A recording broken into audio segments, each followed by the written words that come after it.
Hello everyone, welcome to a new video. In this video I want to talk about something that someone's said in one of their videos, and I wanted to highlight a lot of the things they were saying because in my opinion a lot of what they were saying was a load of crap.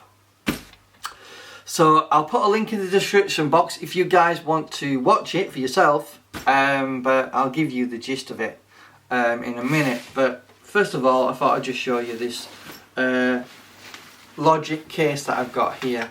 A case Logic bag, and it's pretty handy this, because you can put your laptop in this compartment at the back, and when you open this up, and I'll just show you, can have enough space in there for two big lenses like I've got here, and probably a couple of camera bodies as well. It's got a rubberized bottom to it, which means it's waterproof quite substantially, and it means you can obviously you could leave that in a puddle and you won't have any issues with your equipment getting wet.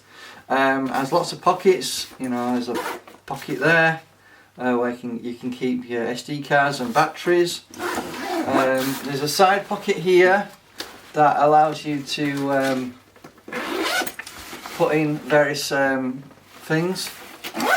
There's obviously two straps here so you can attach a tripod. On the back, as I said, there is a zip that goes all the way around so you can pop your laptop in there.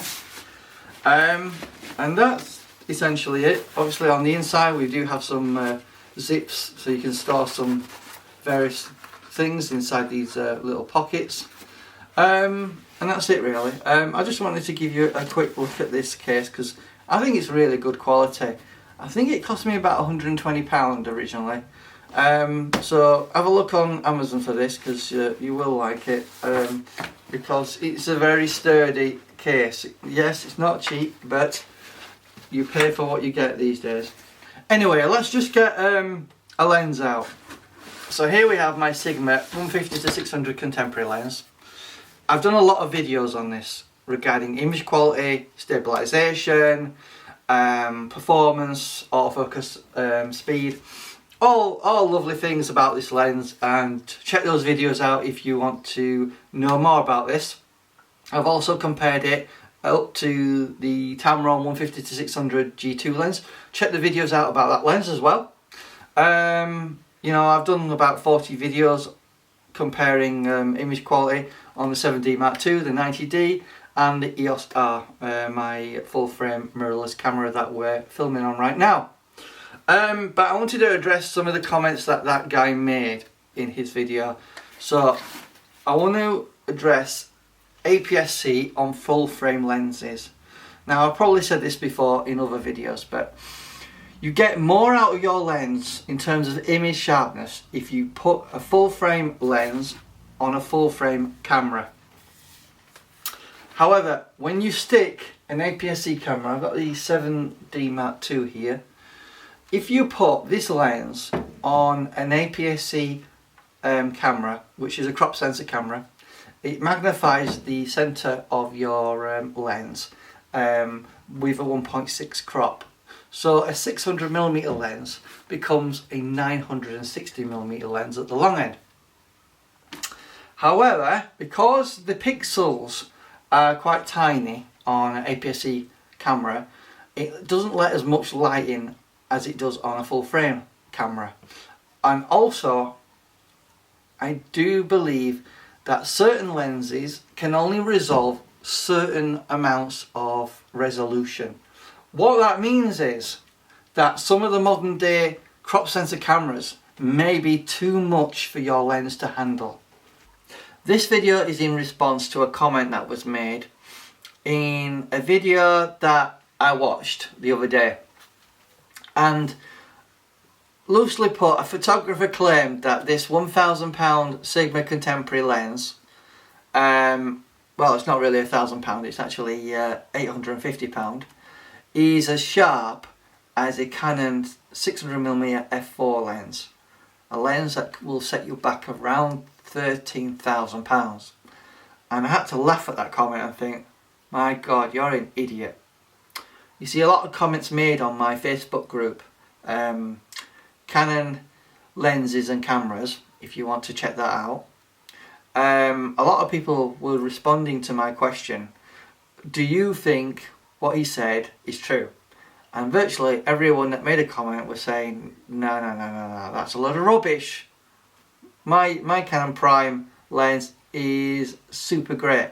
And there does seem to be consensus, a lot of people who like to argue the fact. Those of you who don't own these Canon Prime lenses and do own these super zoom lenses think, oh, this is better than, just as good as your Prime lens.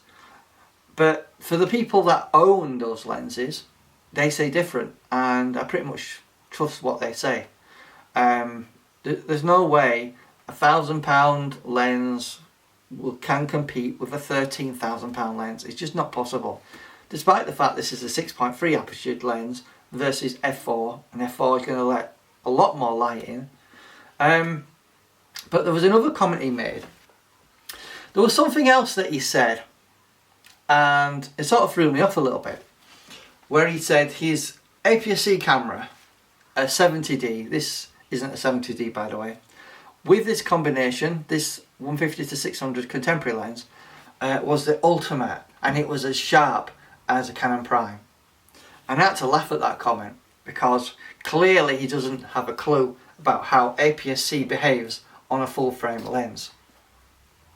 So let's just talk about a full frame lens. What are they designed for, and what can they do for you?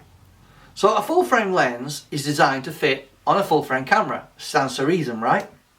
But when you start sticking on an APS-C size censored camera on a full frame lens, there are a few things that happen. First of all, the center of your lens is magnified by 1.6, so it increases your focal length by up to 960 millimeters on this 600 millimeter lens. Which means this 150 to 600 isn't a 150 to 600 anymore. It's not quite as wide. So there is a disadvantage that any lenses that are wide angle that you may use on a crop sensor camera, you lose how wide you can go, and you have to get special lenses to get your APS-C camera to have a wide angle view, equivalent to what you would have on full frame. Also, there's something he didn't mention which sort of pissed me off a little bit. I've done a lot of test charts.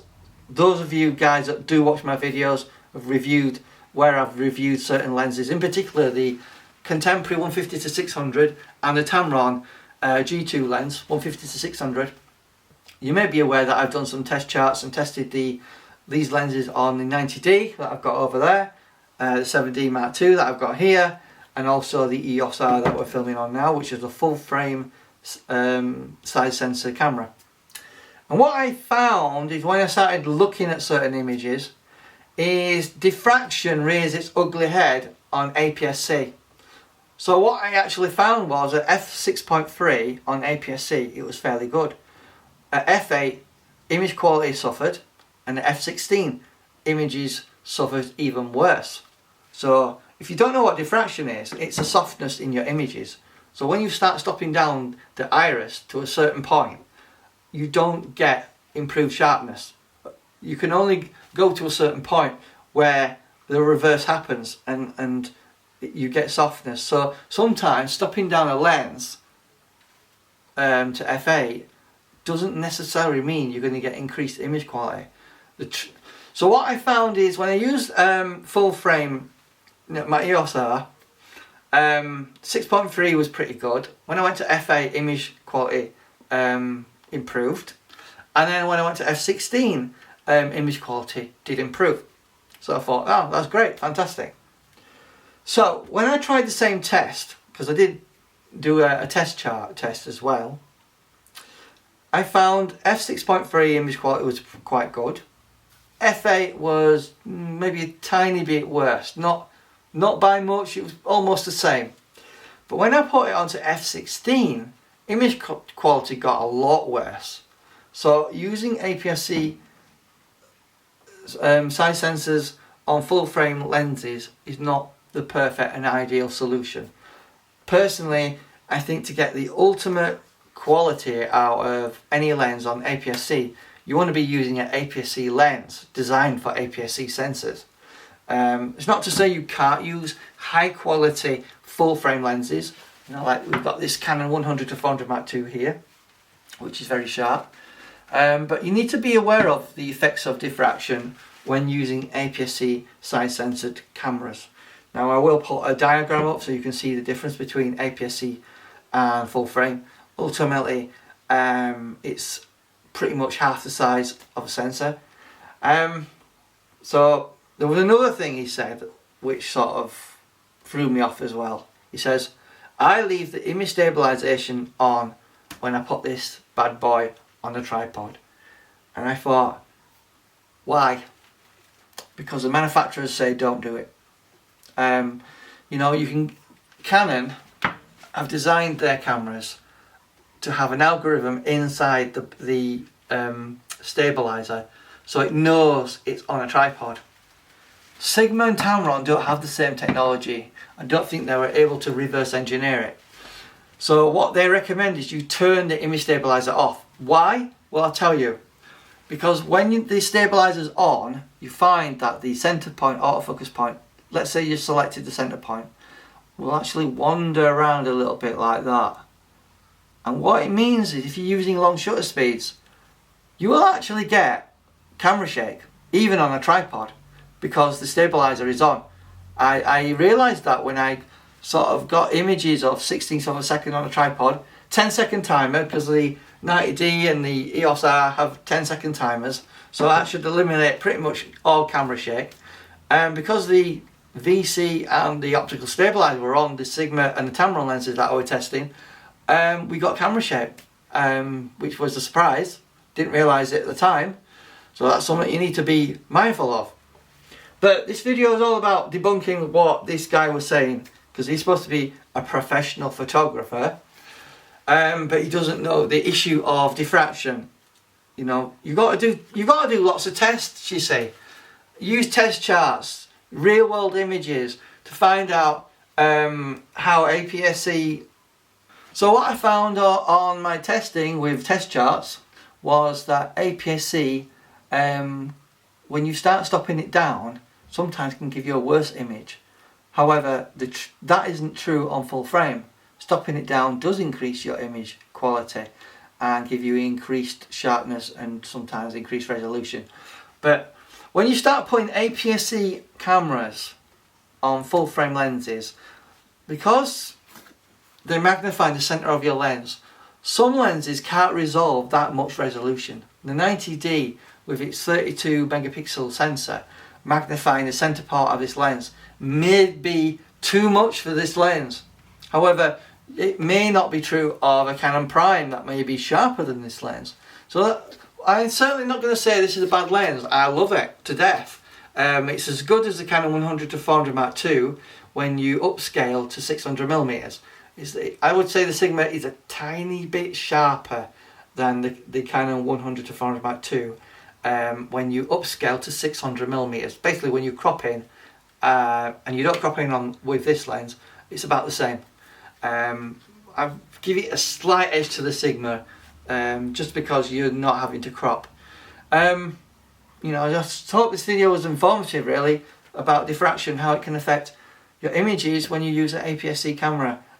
So personally, I would recommend not stopping it down at f6.3. So the statement that he made, because that's another thing he said, when I stopped this lens down on his 70D APS-C camera, its sharpness improves at f9 to f11, and that's where this lens performs its best. I found that to be not true. Actually, on the 90D that I was testing, which is superior to your 70D mate, which is 32 megapixels, I found that at f8 and f16 this becomes quite soft on APS-C, but it was quite good at 6.3. On full frame, I found that sort of changes a little bit. At f6.3 it was a little bit on the soft side in terms of image resolution, but when I stopped it down to f8 and f16, image quality got a lot better. So there's my thoughts. Agree with that, disagree with that if you want to, but that's what I found out in my tests. If you dispute or doubt what I'm saying, have a look at those videos that I've done. I'm sure you'll be able to find the one that's relevant. You know, I'll even put a link in the description box if you want to have a look at that example. Yeah, I think I may know that video. I'll put a link in the description box so you guys can see it and make your own mind up. But this is what I found out when I stopped an APS-C 90D camera down to f8 and f16. Image quality was affected by diffraction. Not so much when I use this lens, this full frame lens, on a full frame camera at the EOS R. I found it to be fantastic at any sort of aperture I was testing it on. I didn't really go beyond f22. So I hope this video helped you out. See you in the next one. Bye bye.